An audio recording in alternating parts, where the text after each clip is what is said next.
So I just got done watching Dr. Stone episode 72, and Team Science has gained a new asset, that being the topography and geography expert Chelsea.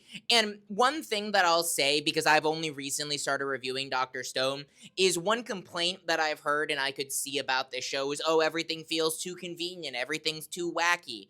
You clearly don't get the point of the show, and that is to be wacky and convenient for the purposes of being wacky and convenient. Of course, bringing on Chelsea right at the moment where they need to cross South America at a pivotal point that would take them forever, of course they're going to find a topology and geography expert because that's what is required for them to get through this in a reasonable amount of time. Of course, she's going to have kites that they can turn into a giant sail to move their boat faster to get out of the way because conveniently the radar finally worked to lock on to them and they're being chased at high speeds.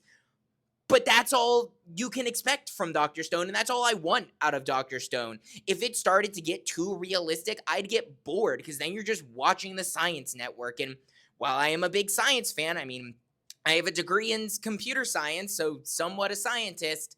I don't want to watch that when I'm watching Dr. Stone. I want the goofy. I want the funny.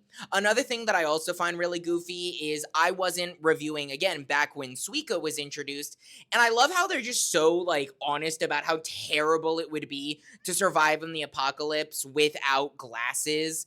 Because as someone who very clearly wears glasses and requires them to go through my day-to-day life, while I'm not blind, I would not be having a fun time if I was going through the apocalypse in a no glasses form. It would suck. I wouldn't be able to see all that well. I would struggle, and yes, my face would get scrunched up. Maybe not as bad, but again, that's just comedic effect for the anime.